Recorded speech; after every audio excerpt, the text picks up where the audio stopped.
Nós estamos na segunda mensagem de uma série intitulada Bloco do Eu Sozinho. Como eu disse na semana passada, nós pegamos um pouco desse clima, na verdade, pós-carnaval, nessa história de blocos de carnaval, as pessoas se reunindo para festejar, e queremos um link para falar de como o ser humano tem encarado a vida. O ser humano se tornando cada vez mais individualista, egoísta, solitário. E aí então a produção lembrou de um dos discos que tem lá na sua vasta discografia, que esse disco é intitulado Bloco do Eu Sozinho, de uma banda chamada Los Hermanos. E aí então nós pegamos esse nome e trouxemos para essa série, porque nós olhamos hoje para o mundo que nós vivemos e nós temos visto cada vez mais pessoas totalmente solitárias. Num mundo em que cada vez mais pessoas vivem no cada um por si. E se você puder puxar o tapete de alguém, se você puder pisar em alguém, se isso for trazer vantagem para você, sorte a sua. Aproveite a oportunidade. Se você pode tirar vantagem em alguma coisa, tire vantagem.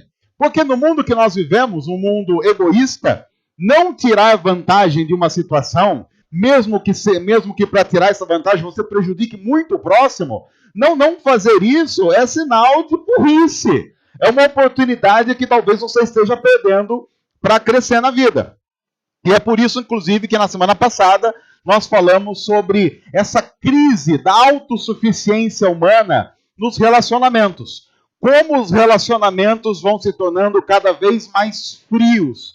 Como nós perdemos a capacidade das conversas olho no olho. Porque as conversas agora têm muito mais a capacidade de olho na tela, de alguma coisa, do que olho no olho. De uma tal forma que muita gente perdeu a capacidade de dizer coisas agradáveis para alguém quando está pessoalmente com aquela pessoa. Eu conheço pessoas que só têm a capacidade de dizer coisas bonitas, coisas boas, se forem através de um e-mail. Olha, eu vou dizer uma coisa bonita para você, mas tem que ser inbox. Porque se não for inbox, eu não tenho coragem de fazer isso.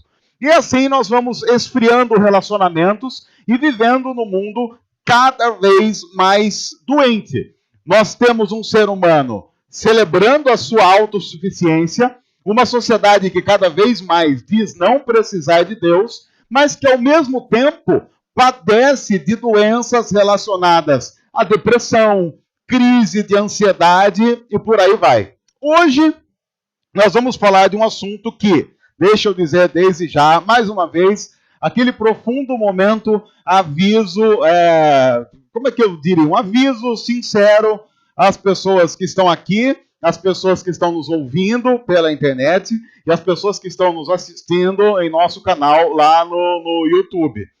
A nossa igreja, desde o seu começo, tem uma característica de ser uma igreja com um público jovem, em sua maioria um público jovem. Então, caso você note, você olha, você vai notar que nós temos aqui muita gente na faixa aí dos seus, e agora eu vou ser muito bondoso com vocês, na faixa dos seus 15 a, 40 anos, vai. Eu sei, há exceções, eu não vou citar nenhuma exceção para não comprometer ninguém. Mas, por exemplo, este mesmo que nos fala está nessa faixa etária, embora algumas pessoas digam que eu minto idade, eu não minto. Eu tenho hoje 37 anos. Então, o que eu quero dizer é que o que eu vou falar hoje, e o assunto que nós vamos abordar hoje, tem muito a ver, principalmente, com uma grande fatia do pessoal que a nossa igreja alcança, fruto da cultura em que nós estamos inseridos e por aí vai.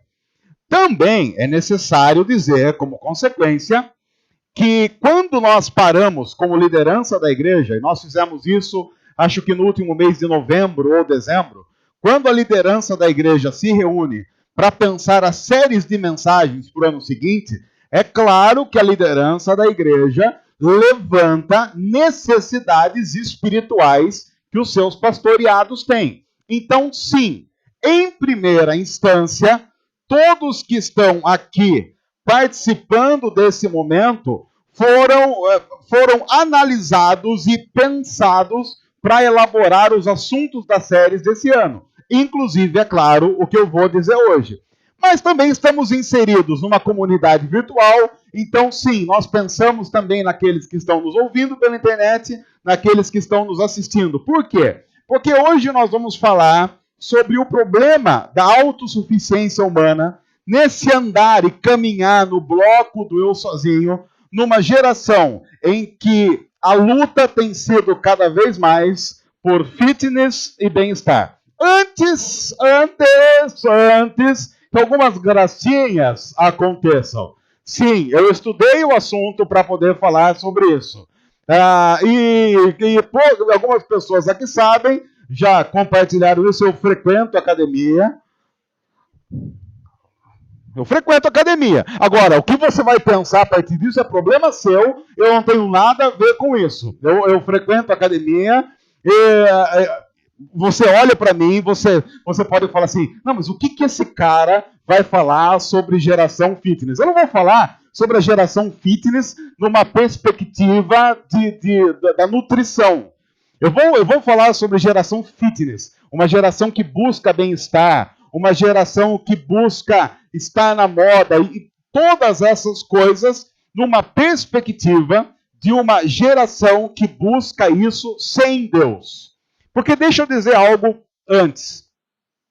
Frequentar uma academia, alimentar-se bem, cuidar de si, e todos esses aspectos em si não são pecado.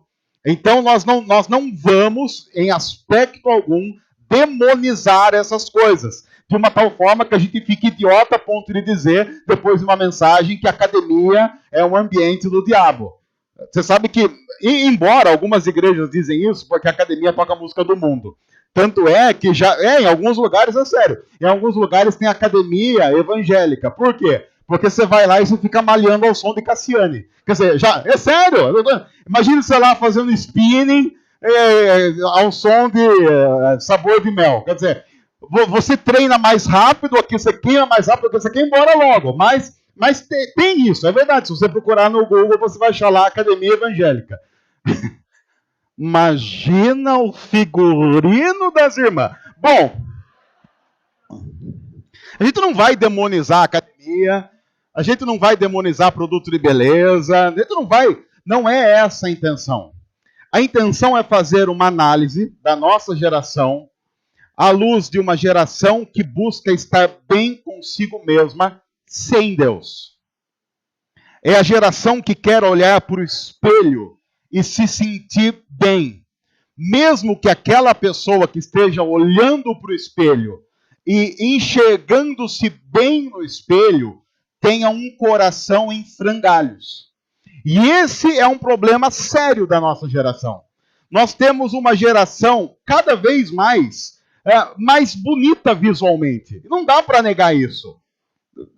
Qualquer pessoa que tenha um olhar atento, mas não está assim. Nós estamos nos tornando uma geração que você olha, é uma geração bonita, uma geração jovem, uma geração que se cuida, pessoas que estão preocupadas, e isso em si não é nada ruim. O problema é que quando nós fazemos uma análise profunda dessa mesma geração, corremos o risco de notar que a beleza, em muitos casos, está apenas no exterior. Porque quando você olha para princípios, para caráter, para ética, para moralidade, você começa a ver pessoas absurdamente feias.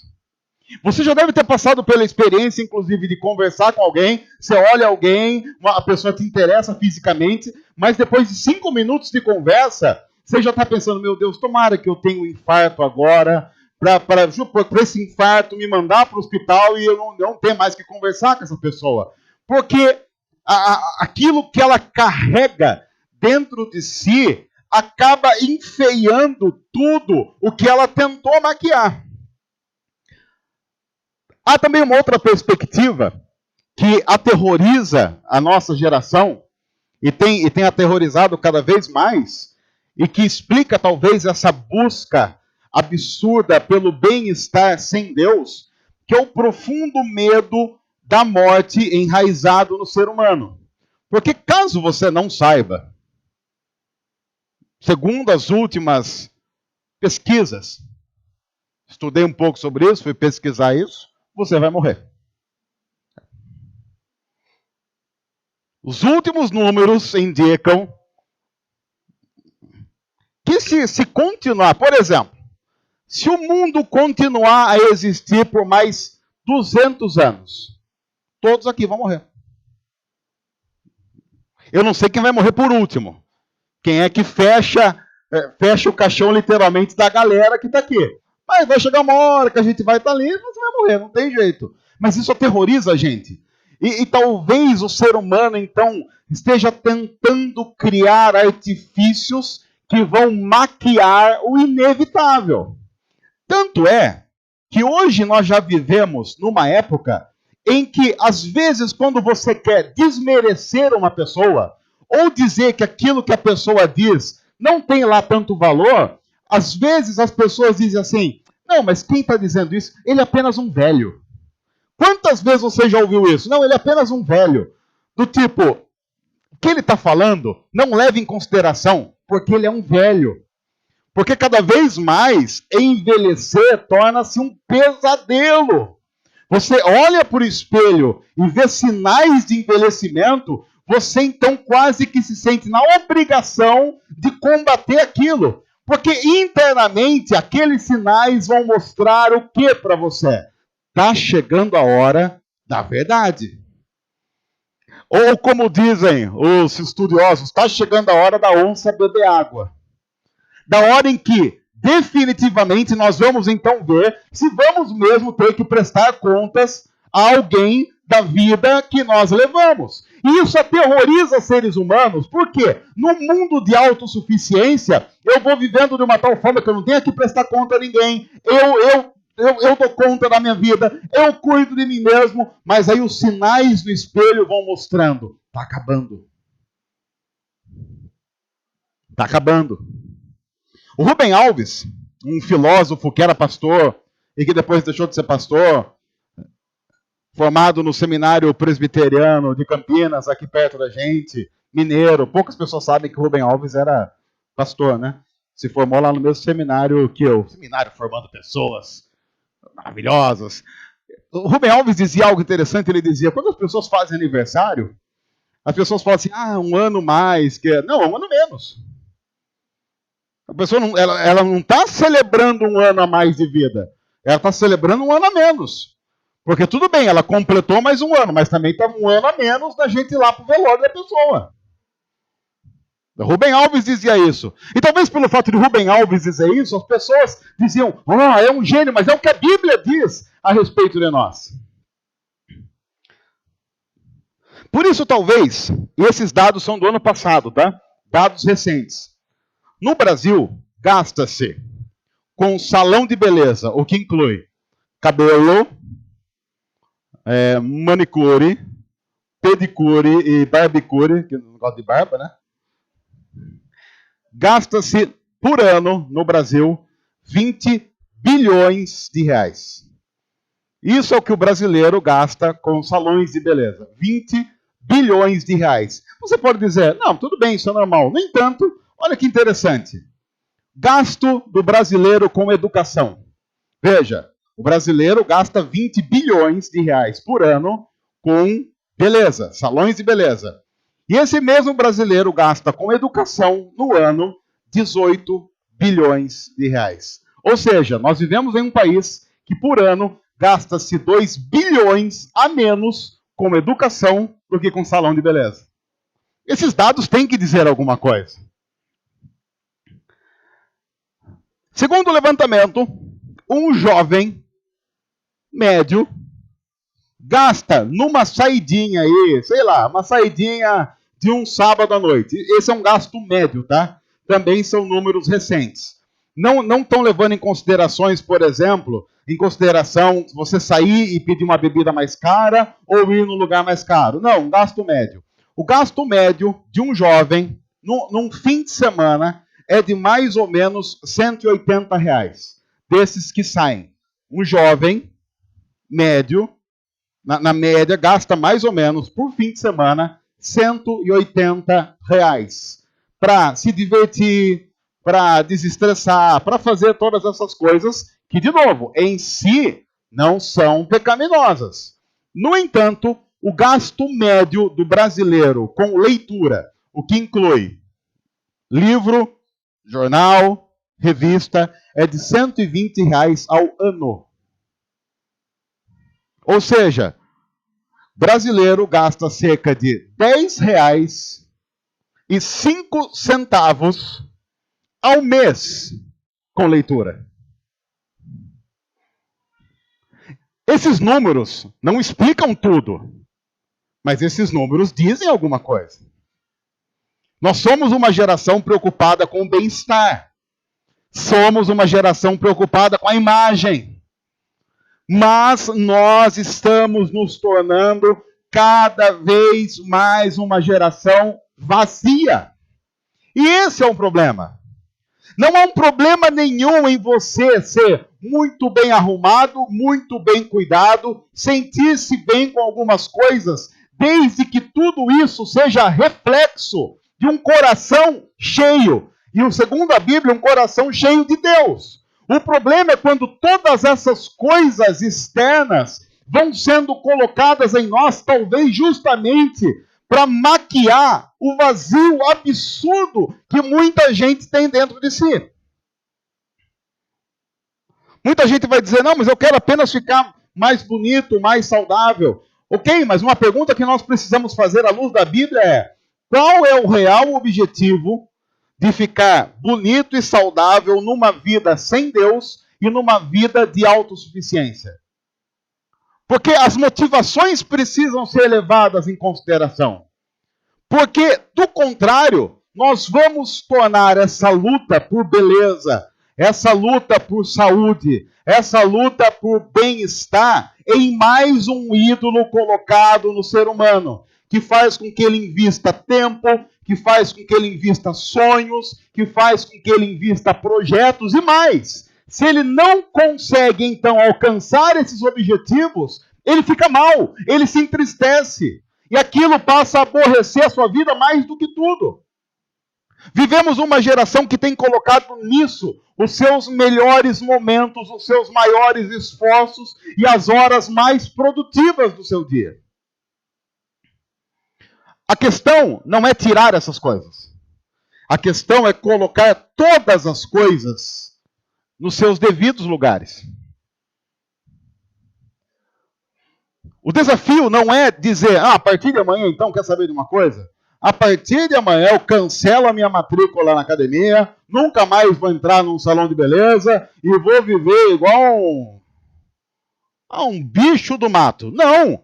A questão é colocar todas essas coisas nos seus devidos lugares, e a Bíblia diz que todas essas coisas têm que estar sempre abaixo de Deus, de Cristo Jesus em nossa vida, em nosso coração.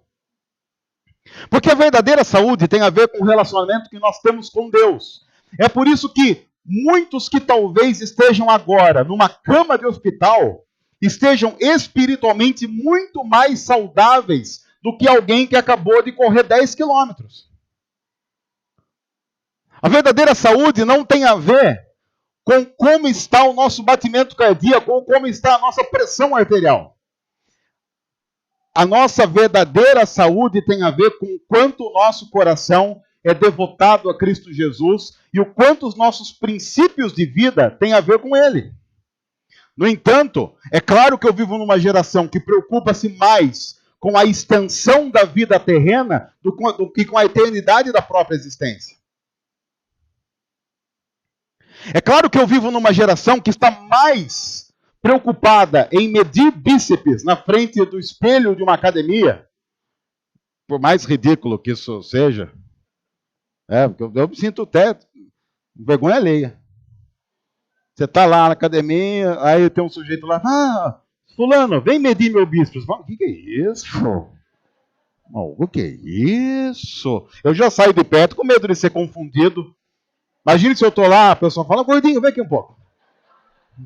Mede aqui para mim. Fala, o que é isso? Eu não vou colocar a mão nisso daí. A pessoa está mais preocupada com quanto o seu bíceps cresceu na frente de um espelho da academia do que como o seu coração é visto por Deus. Esse é um sério problema da nossa geração. Aí nós vamos para um salmo, o Salmo 90, que talvez tenha algumas coisas a dizer a esse respeito para a nossa vida nessa noite. Eu gostaria muito que você investisse um pouco da sua atenção no que a Bíblia está dizendo no Salmo 90. O Salmo 90, para quem não sabe, é escrito por um cara chamado Moisés. Aquele mesmo Moisés. Agora é mais fácil falar de Moisés, porque Moisés está famosão aí por causa da novela lá, os 10 mandamentos lá.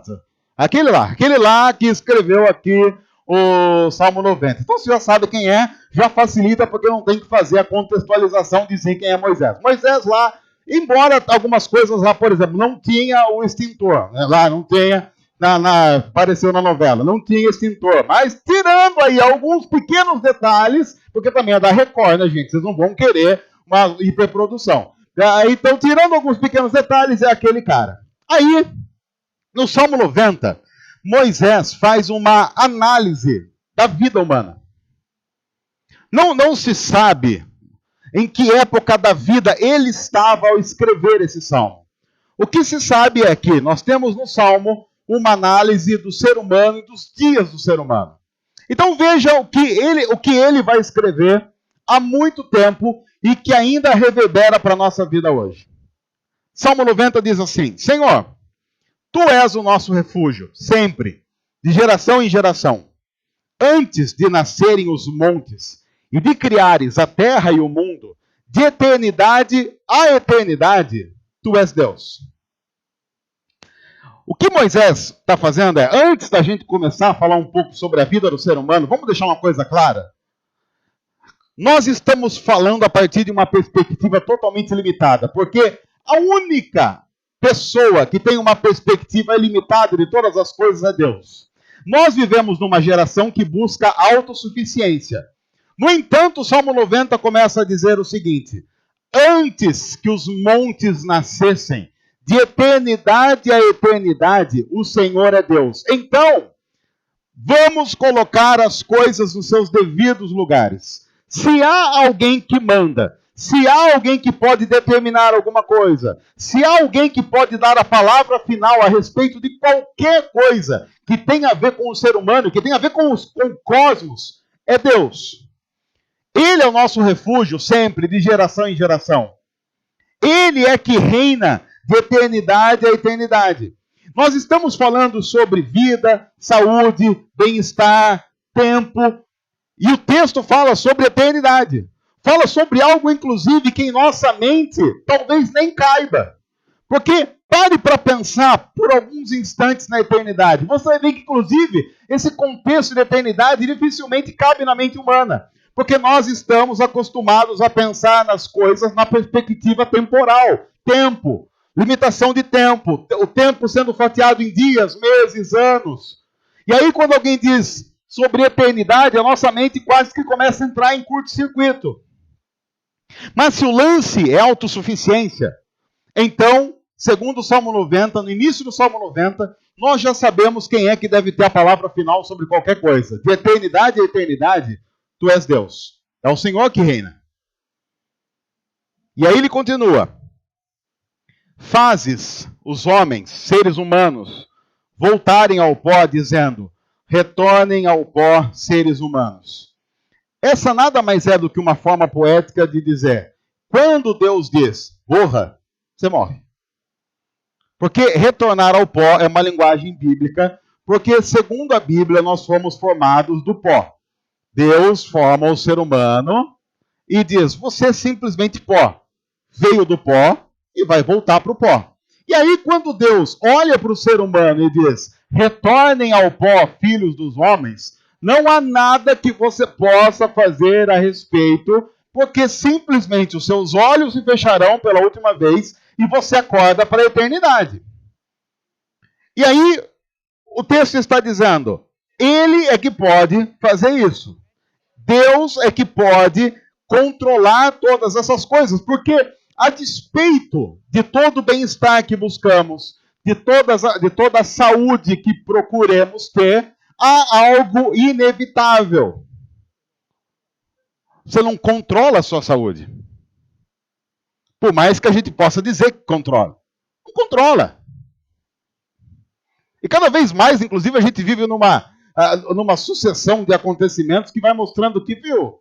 Agora a gente tem o lema do nosso governo aí, que é aquele lá, o mosquito, como é que é? Não pode.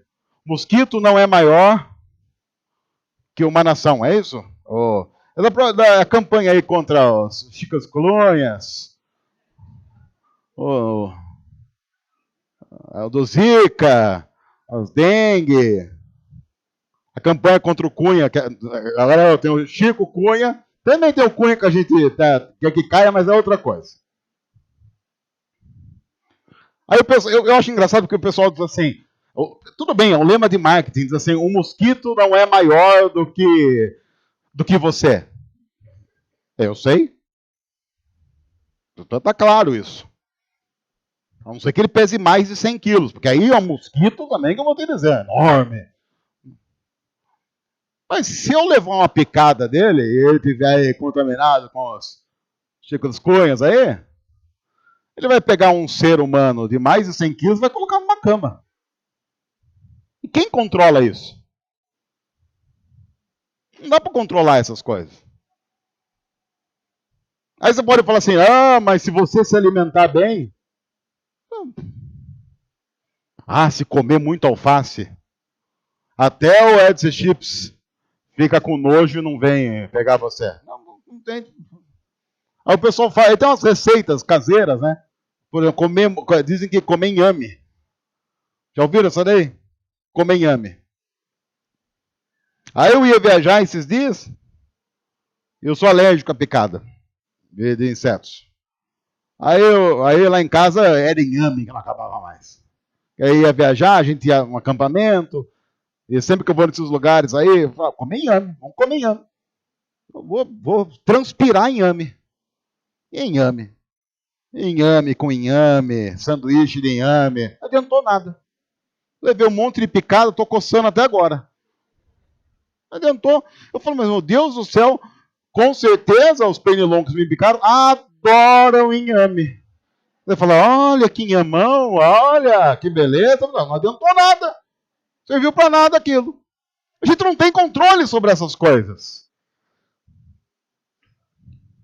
A Bíblia, inclusive, diz quem, por mais que tente, por mais que elabore, consegue aumentar. A Bíblia usa uma expressão chamada um côvado. Quem consegue aumentar meio metro a sua caminhada de vida?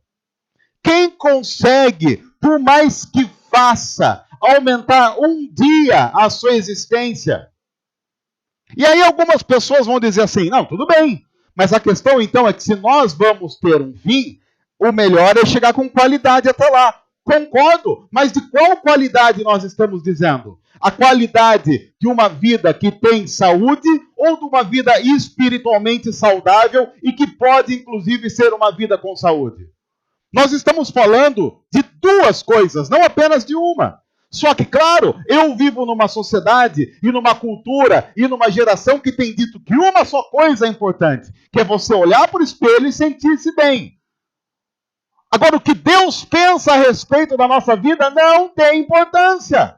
Por quê? Porque eu estou inserido numa cultura que me ensina a autossuficiência, de que eu não tenho que me preocupar com Deus, eu tenho que me preocupar comigo. Eu tenho que ter preocupação comigo. Eu sou o centro, eu sou a referência, eu preciso me mostrar. Ao mesmo tempo que a Bíblia diz que nós devemos viver no mundo de uma tal forma que Cristo apareça mais do que nós mesmos. Mas eu não quero isso. Porque se Cristo aparecer mais do que eu apareço, as pessoas vão falar mais de Jesus do que de mim. As pessoas vão passar a curtir mais Jesus do que a mim. As pessoas vão querer compartilhar mais Jesus do que a mim. Vai ser uma derrota da minha autossuficiência. Eu não vou parecer uma pessoa tão bem-sucedida quanto a sociedade diz que eu tenho que ser. E talvez eu tenha que parecer saudável, porque o fato de parecer saudável vai esconder de maneira perfeita um coração doente? Aí Deus diz, retornem ao pó, porque vocês não esqueceram que são pó, né? Vocês não esqueceram que são pó, né? É quase que Deus sendo completamente irônico com o ser humano. Vocês não esqueceram, não, que são pó. Ou esqueceram? E aí o texto continua. De fato, 1000 anos para ti são como o dia de ontem que passou, como as horas da noite. Como uma correnteza, tu arrastas os seres humanos. E eles são breves como sono. 1000 anos para Deus são como a noite que se foi. Mas seres humanos são como sono. São como a relva que brota ao amanhecer. Germina e brota pela manhã, mas à tarde murcha e seca. Esses somos nós. E aí então o salmista vai dizer, nós somos consumidos pela tua ira e aterrorizados pelo teu furor. Porque agora o salmista vai dizer, algo que nós não podemos esquecer é que essa limitação da vida tem a ver com o pecado. Porque segundo a Bíblia, lá em Gênesis, no começo, por que o ser humano tem essa experiência triste da morte? Por causa do pecado. Porque num determinado momento da nossa existência, nós rompemos com Deus. Nós fizemos a opção de viver essa autossuficiência. No entanto, a Bíblia diz que Deus é a fonte da vida. E se eu rompo com a fonte da vida, é apenas uma questão de tempo para que eu morra. É por isso que a Bíblia diz, lá em Romanos 6, versículo 23, o pagamento, o salário, a consequência do pecado é a morte. E todos nós pecamos. Então nós estamos desconectados de Deus, e segundo a Bíblia, essa desconexão de Deus faz com que penalidades absurdas, penalidades espirituais e físicas caiam sobre nós.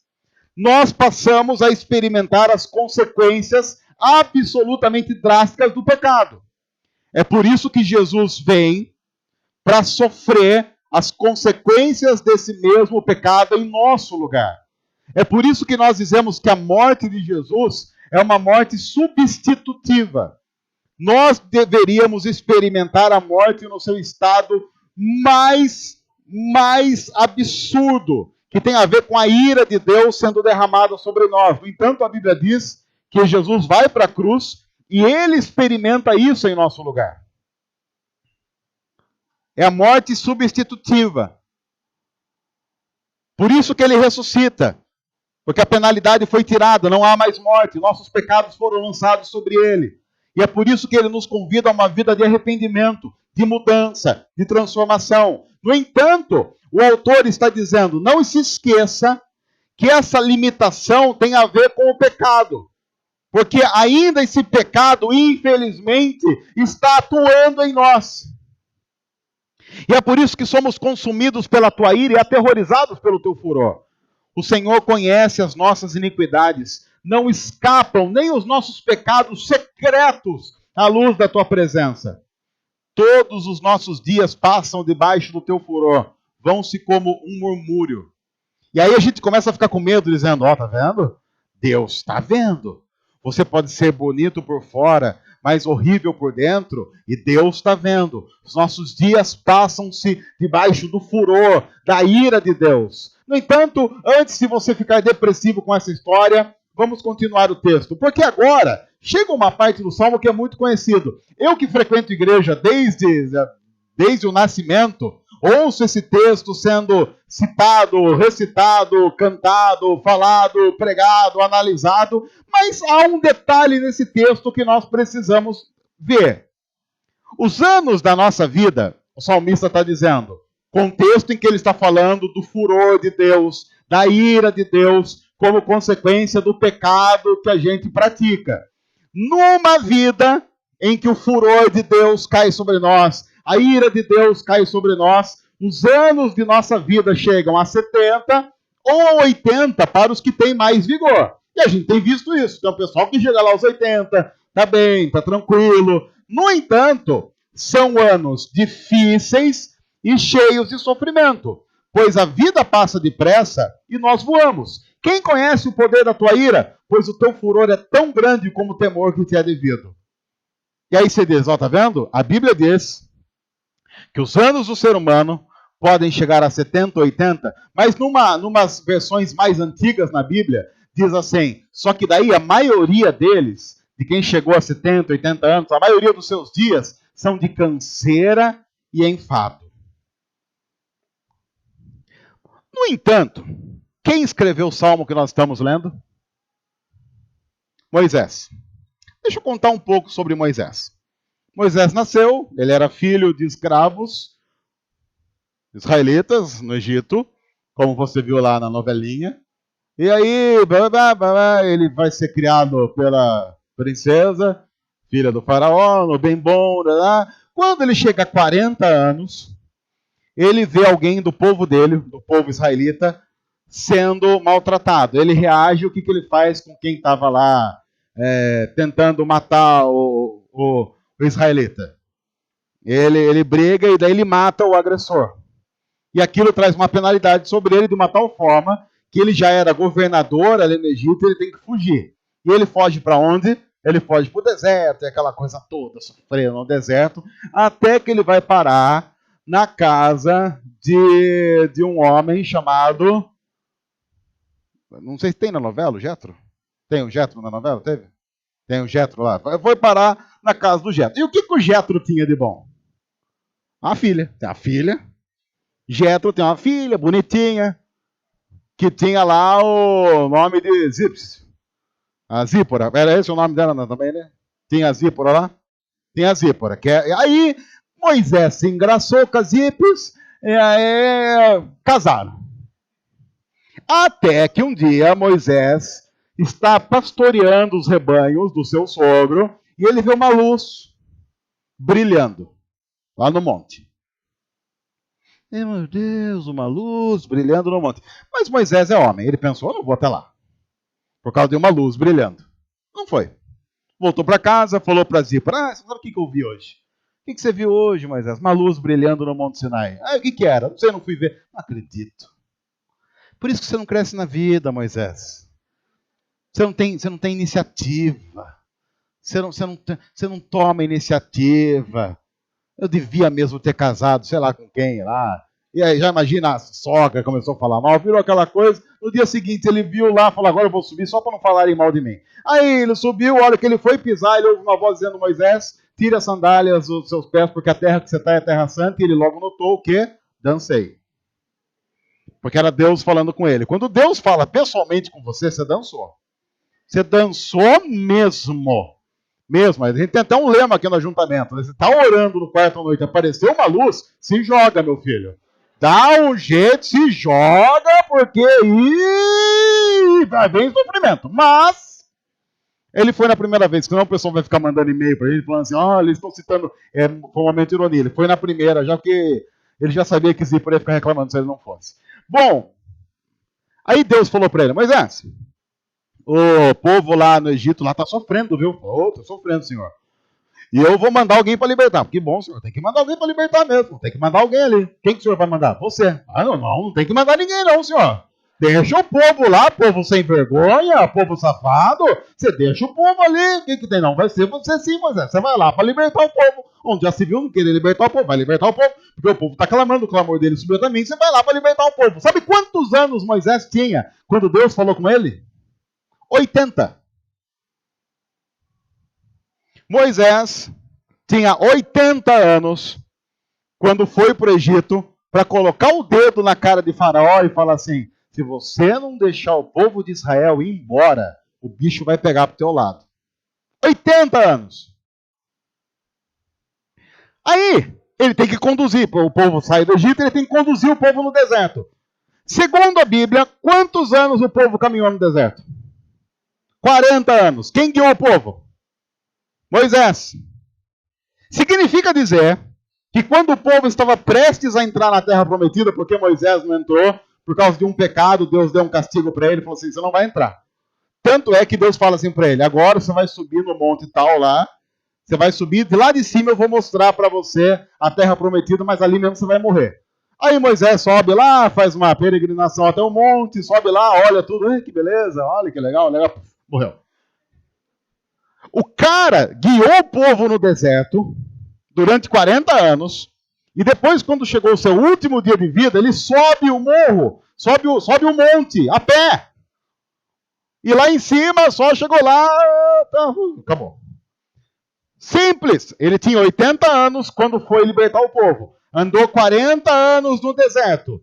Quantos anos Moisés tinha nos seus últimos anos, ou no seu último ano, guiando o povo no deserto, enfrentando intempéries absurdas, um povo chato pra caramba, e depois tendo que subir a pé um monte para avistar a terra prometida? 120 anos. Só que nós temos esse mesmo cara escrevendo o quê? Os anos do ser humano chegam a 70 e 80, ou 80. Só que a maioria deles, canseira. Mas peraí, do que ele está dizendo? Dele ele não pode estar falando, porque com 70, 80 anos ele viu a sarça queimando e não se consumindo, ouviu a voz de Deus e foi lá para o Egito libertar o povo, ficou mais 40 anos no deserto, que significa dizer que dos 80 aos 120 anos, ele peregrinou pelo povo no deserto. Peregrinou com o povo no deserto, naqueles anos que ele diz que são os piores anos.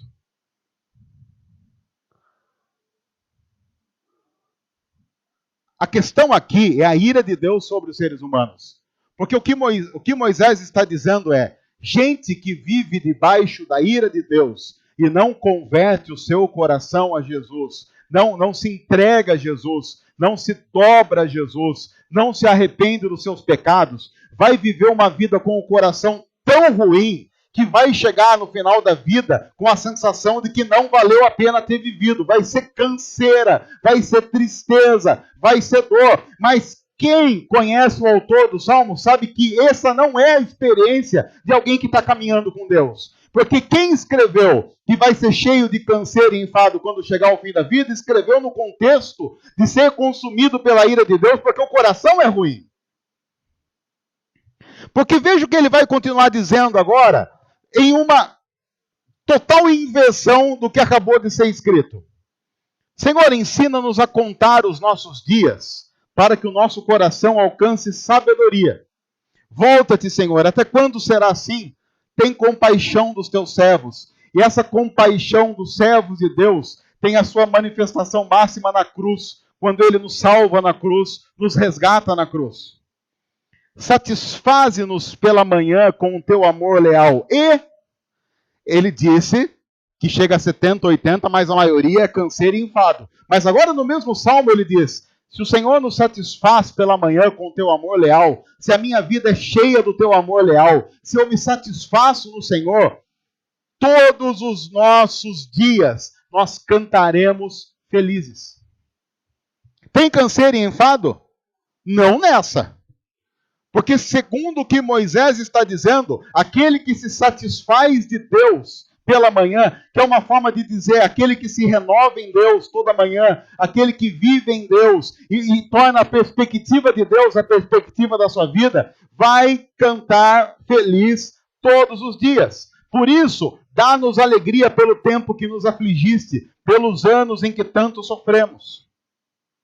É por isso, talvez, que há dois outros textos, de inúmeros textos na Bíblia, mas eu escolhi apenas dois, que dizem o seguinte, Provérbios, capítulo 15, versículo 13, diz assim, o coração alegre, e veja, o coração alegre tem a ver com um coração que está em Deus, porque essa é a verdadeira alegria. Provérbios 15, 13 diz assim, o coração alegre aformoseia o rosto. Mas pela dor do coração, o espírito se abate. Mas a Bíblia está dizendo, um coração em Deus deixa o rosto bonito. É melhor que Botox. É muito melhor que Botox. O engraçado é que agora, e esse texto de Provérbios foi escrito há mais ou menos 2.500 anos, agora a medicina moderna conseguiu provar, por exemplo, que dentre tantas coisas, sentimentos ruins, coisas que abalam o coração humano podem apressar o envelhecimento. Do envelhecimento precoce. É por isso que já há alguns médicos até que falam assim, se você frequenta uma igreja, é bom. É por isso que alguns hospitais eles descobriram que pacientes que recebem uma oração têm uma resposta melhor no tratamento. Ou então, Provérbios, o mesmo livro de Provérbios, capítulo 17, versículo 22, que diz assim: o coração alegre é como um bom remédio, mas o espírito abatido seca até os ossos. O coração alegre é como um bom remédio, mas o espírito abatido seca até os ossos. É interessante que a Bíblia está dizendo que a receita fitness de bem-estar mais eficaz que existe é o coração em Deus. E um coração em Deus pode ir para a academia tranquilamente, pode fazer o seu... Tem o running, tem running isso daí? Existe isso daí? Running, deve ter isso daí. Running. Tem aqueles outros, como é que chama aqueles outros que toca a musiquinha, a pessoa sobe no palquinho, desce do palquinho, sobe no palquinho, chuta o palquinho, aí chuta, faz um negocinho, como é que chama? Straps. O que é o spinning? Que tem spinning também. O que é o spinning? A bicicleta que é o spinning. A pessoa fica na bicicleta e não sai dali. E aí fica alguém, vamos lá. Só falta o chicote. Estica pro lá, vamos lá. Aí tem também a dança lá, a zumba. A zumba é maravilhoso, né? Zumba é maravilhoso. Gente do céu, que beleza. Que monte de zumba, as músicas horrorosas. Mas tudo bem, tem zumba. Eu só iria na zumba se eu tocasse Vando. Se tocasse Vando, eu iria. Aí você faz uma dança romântica, aí eu iria. Mas com essas músicas não dá. Não tem importância fazer assim. Vá, faça, se divirta, transpire. Faz bom. Que dá de descarga? Como é que chama aquela que serotonin? Como é que é? É serotonina que descarrega no corpo, que faz bem pra caramba. Então a pessoa vai lá, ela faz, aí tem a descarga de serotonina, churrasco também faz. Bom, mas tudo bem, a pessoa ela quer fazer, não tem importância, faz serotonina, não tem importância. Nem nada disso é pecaminoso. Mas veja, isso tem que ser fruto de uma vida devotada a Deus, que coloca as coisas nos seus devidos lugares. O problema é que quando as coisas estão em desordem em nosso coração, essas posturas passam a ser posturas idolátricas, em que há uma profunda celebração narcisista, em que o ser humano vira o referencial final de todas as coisas, está errado. Aí o Salmo termina dizendo: sejam manifestos os teus feitos aos teus servos e aos filhos deles o teu esplendor. Esteja sobre nós a bondade do nosso Deus soberano. Consolida, e agora sim ele pode dizer isso. Ele se devotou a Deus, colocou o coração em Deus, e aí ele diz, depois que as coisas foram colocadas nos seus devidos lugares, eu reconheci quem Deus é, reconheci o meu pecado, reconheci a bondade do Senhor, me devotei a Jesus, então eu posso dizer agora, consolida para nós a obra de nossas mãos, consolida a obra das nossas mãos. É como se o salmista estivesse dizendo, eu tenho meu coração em Jesus. Eu reconheço o meu pecado, reconheço a necessidade de um Salvador, eu sei quem Deus é. E agora eu posso pedir para Ele abençoar a minha academia, abençoar o salão de beleza, abençoar qualquer coisa. Não tem problema. Vai lá, quer fazer os negócios de sobrancelha definitiva? É sobrancelha definitiva. As irmãs aí que me ajudem. Tem um negócio de sobrancelha definitiva. Porque as irmãs têm agora nas sobrancelhas, faz um negocinho aqui, fica bonito, fica bom. Fica ali, faz, não tem problema nenhum. Quer dizer, algumas não ficam. Mas você mais fica, a pessoa, algumas tudo bem. Eu vi uma que, meu Deus do céu. Eu vi uma vez, eu não vou falar quem é, porque a pessoa...